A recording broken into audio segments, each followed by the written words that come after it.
But let me say, on behalf of the government and people of Kenya, I wish to acknowledge the privilege it is for us to host the 7th ID4Africa General Meeting, a conference with tremendous implications for effective and inclusive governance, efficient provision of public services based on accurate population, citizen data, and the advancement of fundamental rights and social justice.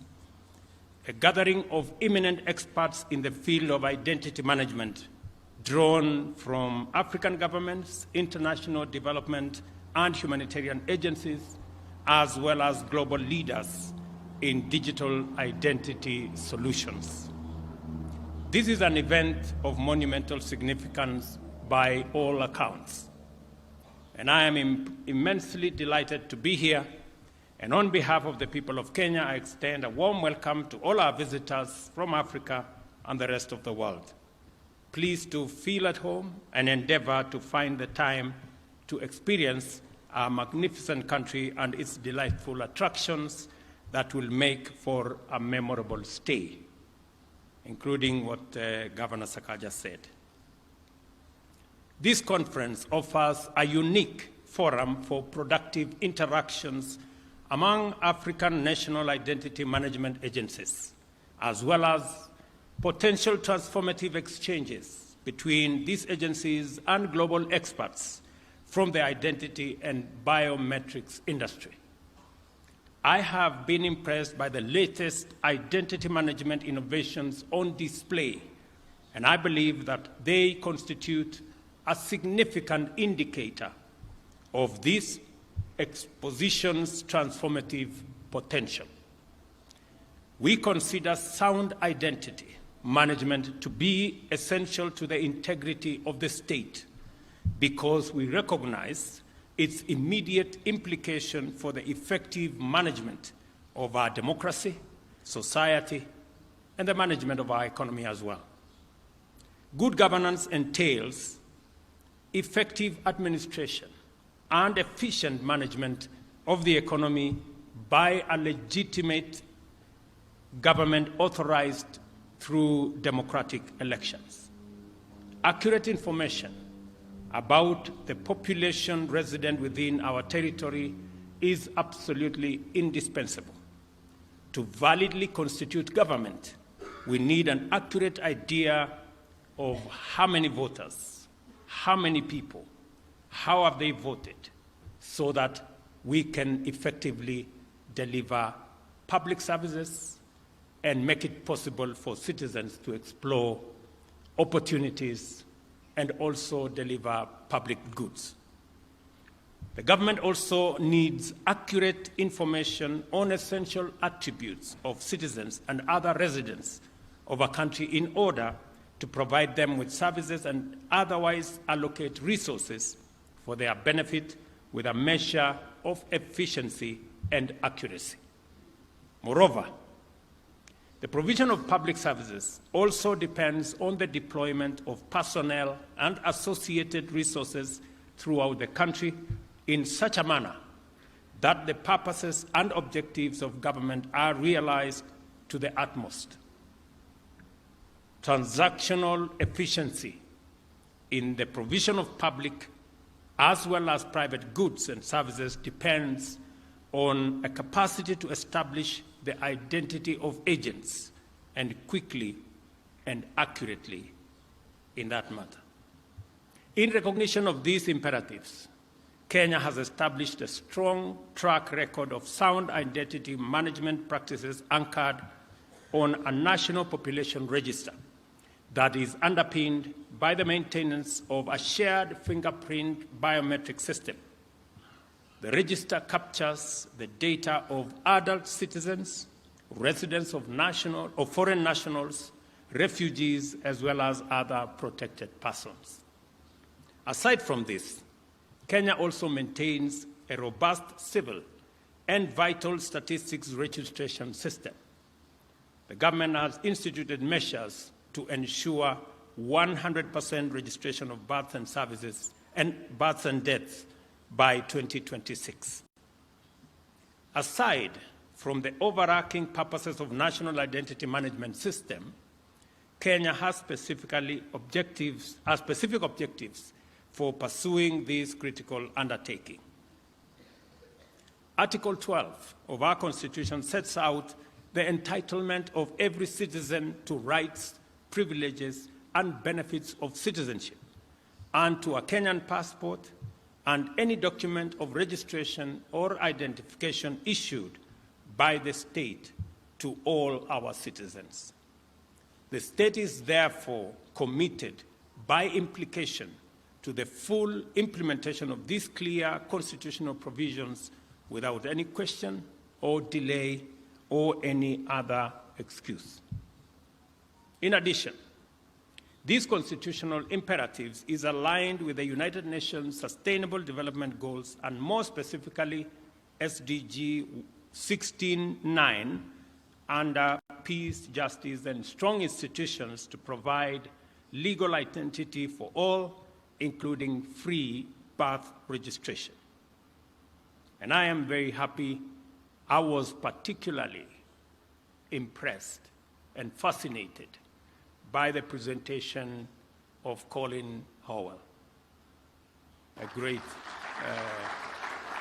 professional, and his journey across our continent and what he has, the kind of expertise he has been able to bring to bear on our identity infrastructure, including the Kenyan one. And I want to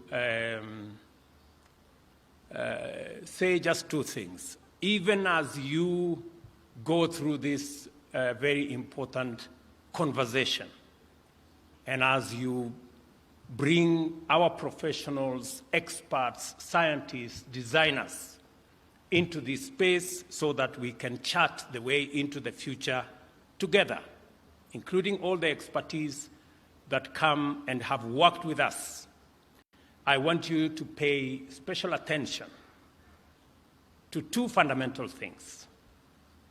Number one, we are investing as a continent, and specifically as a country, about 30% of all our resources in education, training, and research.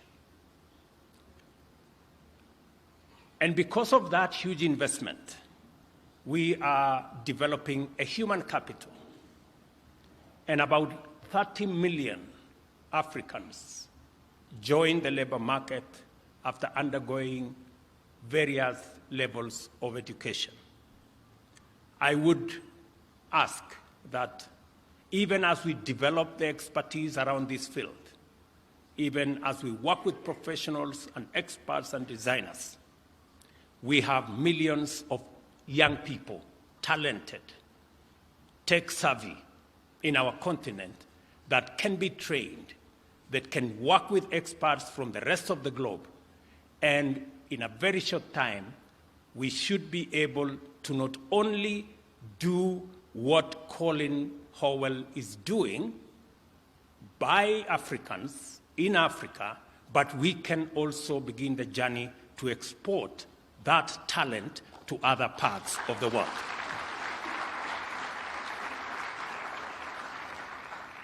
What I'm saying is, and I like what Colin said. He said he's looking forward to working with us, even to working with Kenya on our new passport and our new identity infrastructure. The only caveat I will give to him is that it will be possible for us to work with you only if you're willing to work with our young people, our experts, our designers, so that we can be able to pass on the experience that is developing, the scientific knowledge that is developing, so that the young people we are developing in our continent can also contribute their talent, their ideas, and their suggestions into the identification infrastructure of the future. I am a great believer that any scientist, any designer, any professional, any leader is judged not just by what they accomplish, but by the mentorship they do to the next generation. You must position yourself as part of your success to develop the next generation of designers, the next generation of professionals. And I say so very passionately because Africa is the youngest continent with a mean age of about 20. And with technology, the young people that come out of school, my estimate at the moment is about 30 million every year. They have what it takes to provide the human capital, the labor of the future, the designers of the future, the scientists of the future, just with a little bit of working together and building the necessary ecosystem that will tap into this talent. I want to ask the policymakers who are here, ministers, principal secretaries, that you must keep an eye not just on what is available now, who we can work with now, but we must also keep an eye on making sure that we tap into the millions of the young people in our continent to give them the opportunity to contribute their talent and expertise going into the future. I think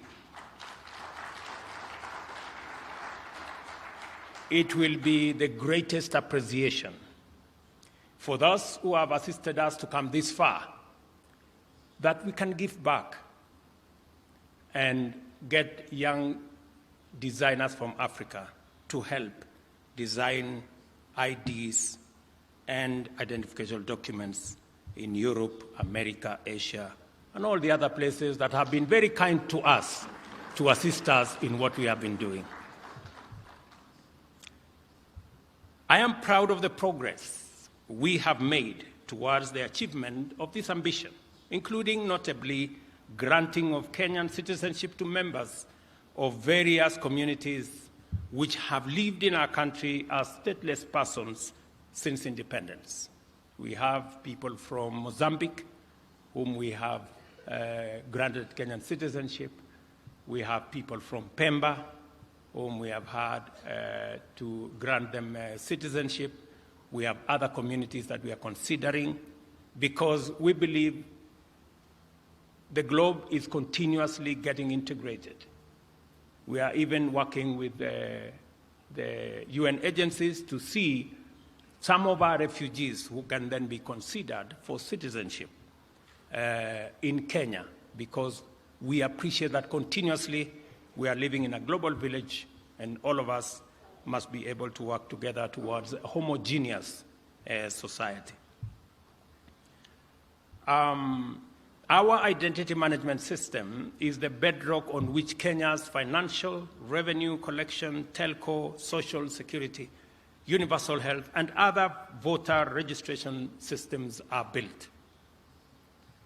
Consider the country's celebrated leadership in the mobile phone penetration and mobile money penetration ecosystem. These achievements, including the globally acclaimed M-Pesa, stand upon the robust foundation of our national identity management system and the whole ecosystem around technology. We have embarked on a national program to digitize government records and information and automate public service provision to enable Kenyans access government services from the comfort of their homes using their devices.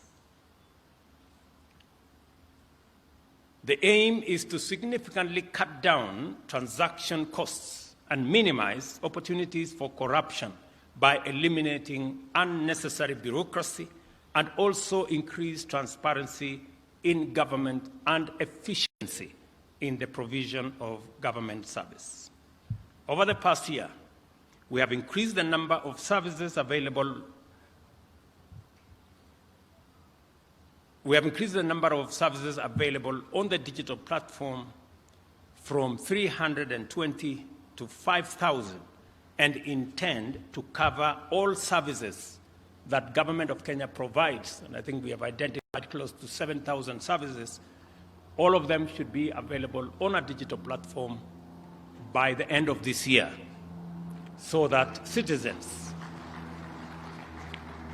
from the comfort of their homes or their offices, can interact with government, can access government services in an efficient, effective, timely manner without unnecessary bureaucracy. Because of this ambition, Kenya is among the earliest of its continent's peers to establish a policy framework for data protection, which includes comprehensive legislation and regulations to safeguard privacy and personal data. I know it's a big concern. People don't want their medical records, they do not want their personal data to be abused or to be used by people who are unauthorized, and that is the reason why we have a comprehensive data protection legislation that provides security for the use of data that is available on the digital platform for people who are only authorized to access that information.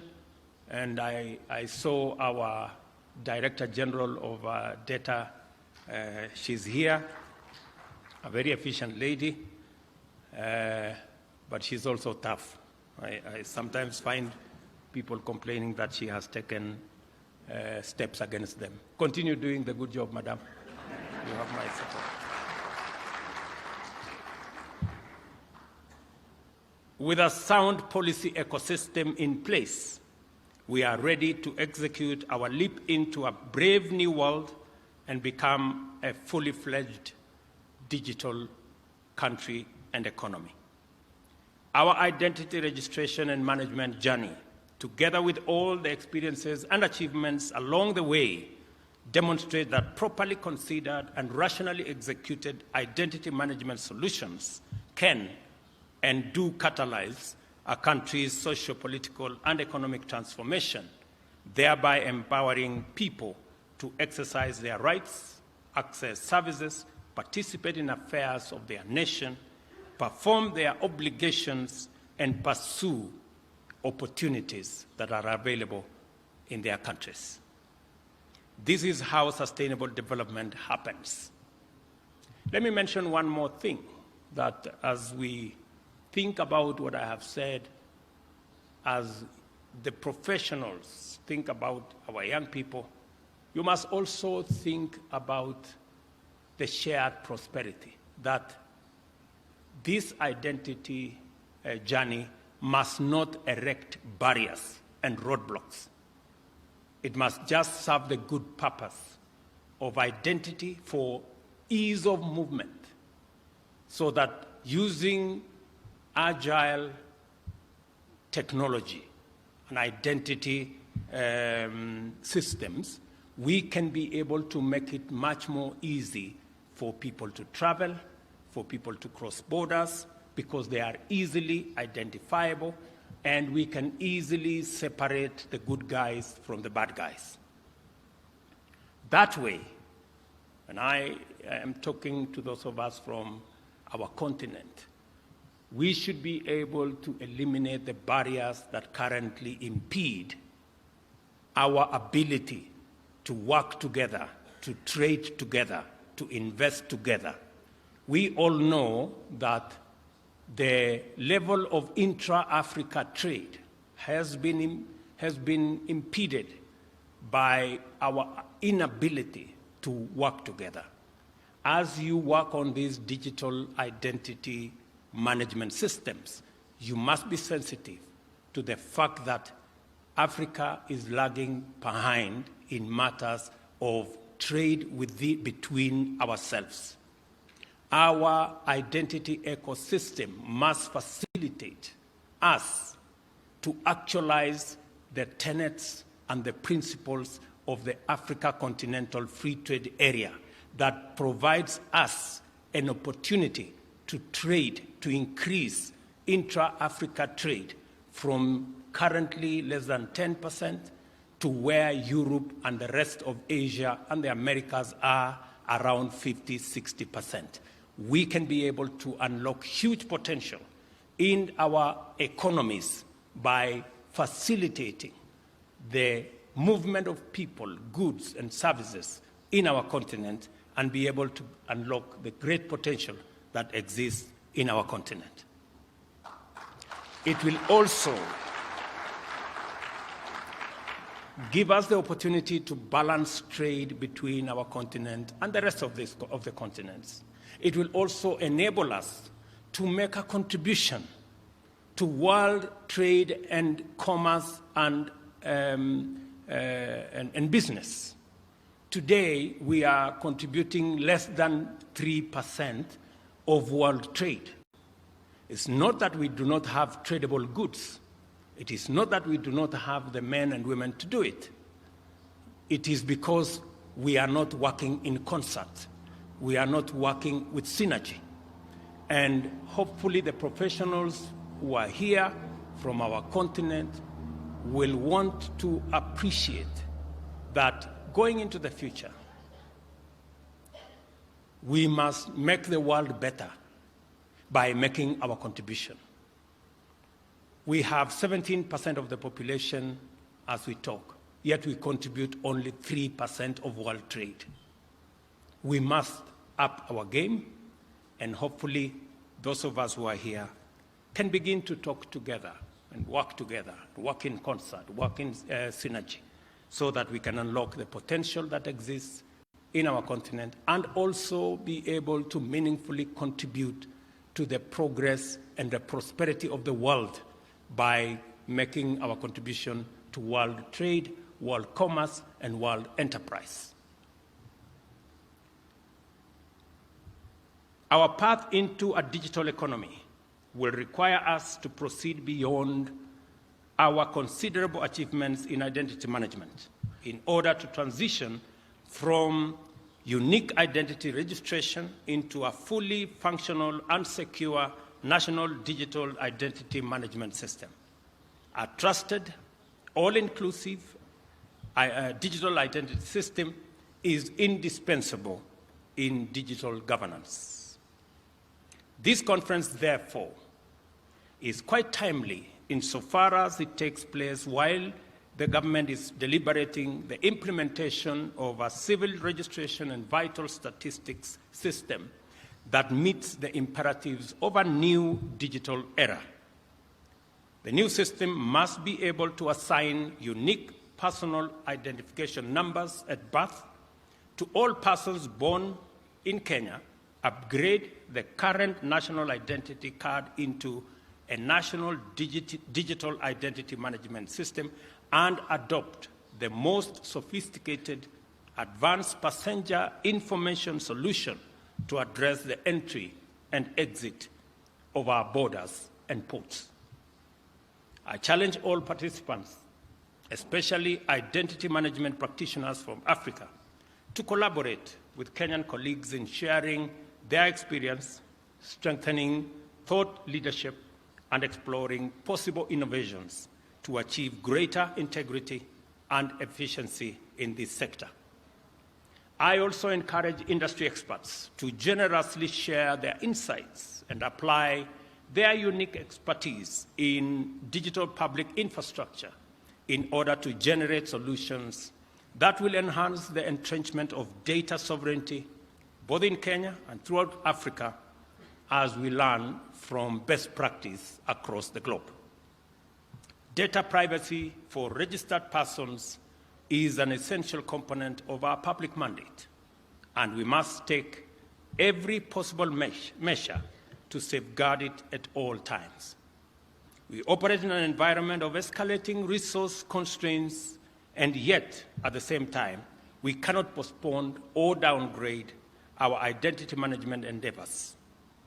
Our development partners, therefore, have an opportunity to explore possible areas of collaboration with our state departments for immigration and citizen services to support our identity management programs.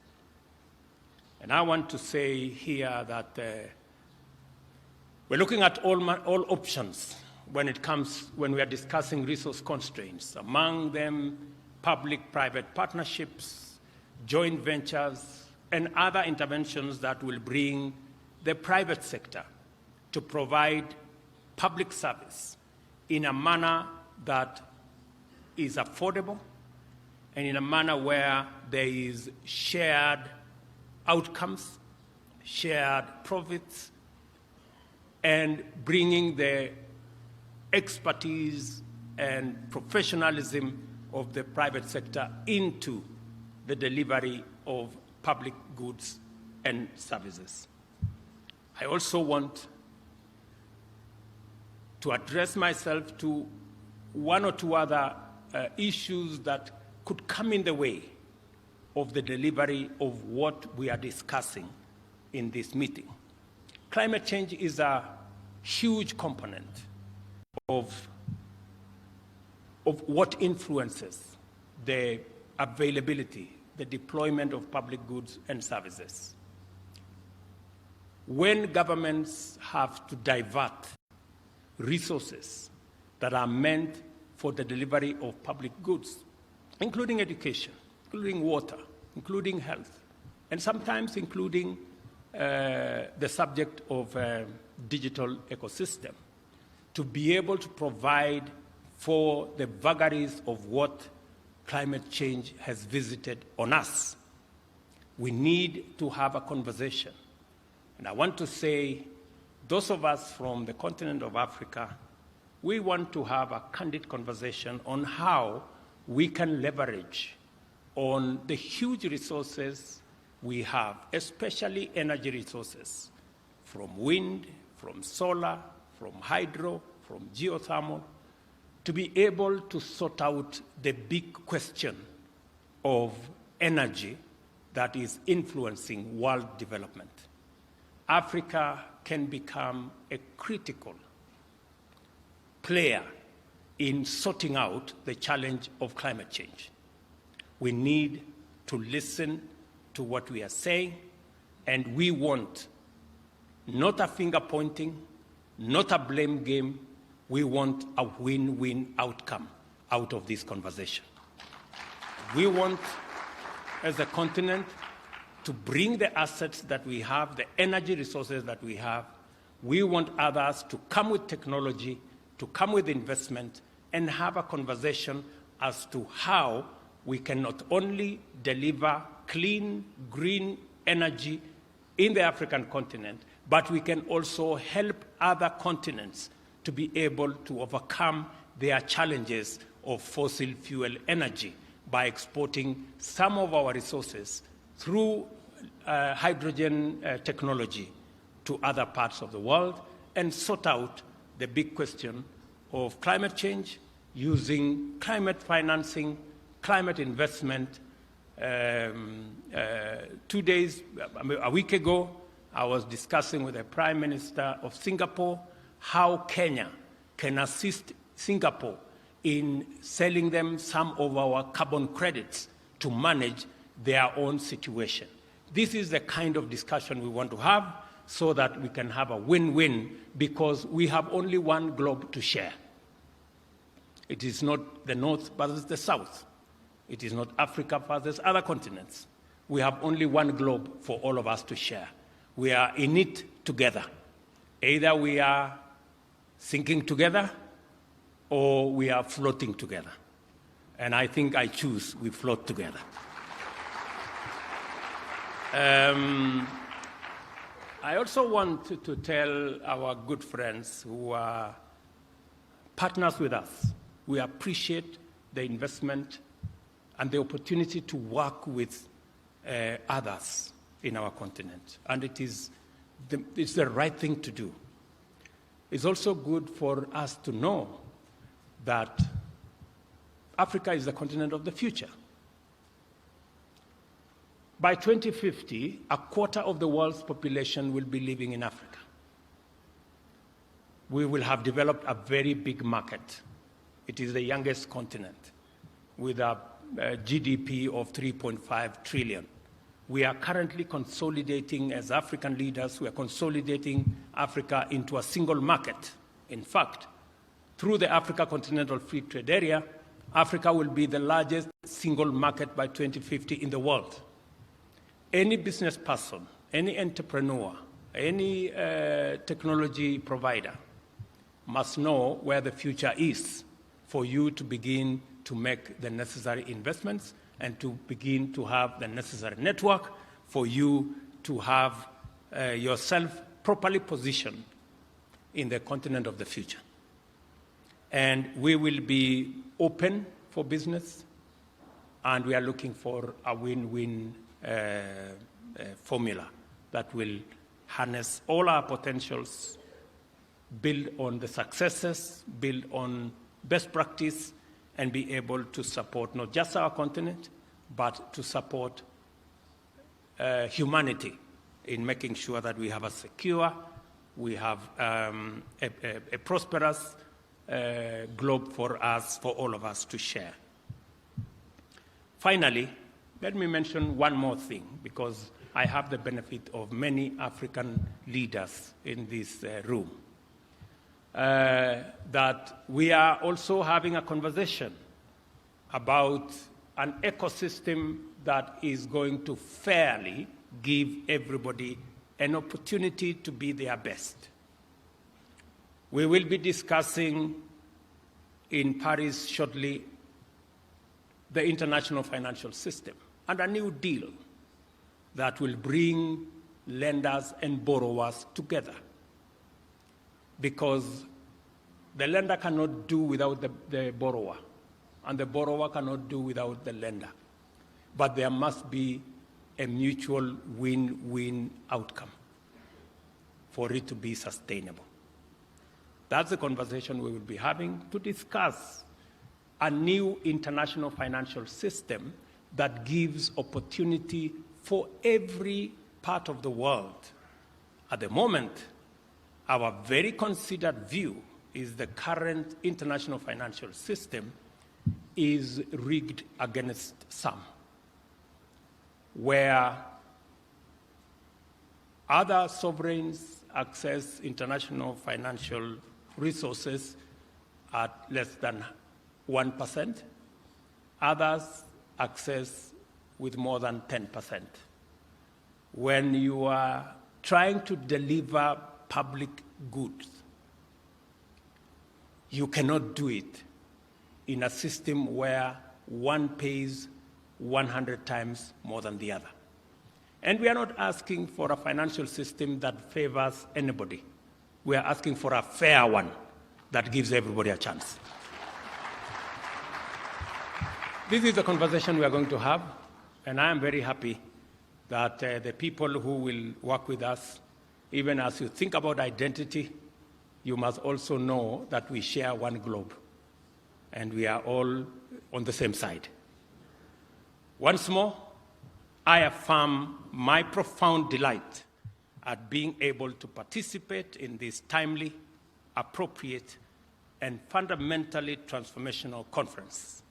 I wish you fruitful deliberations and look forward to the outcomes of your deliberations in due course to share in Kenya, in our continent, and globally so that we can have a much more progressive home for all of us. Thank you very much, and God bless you.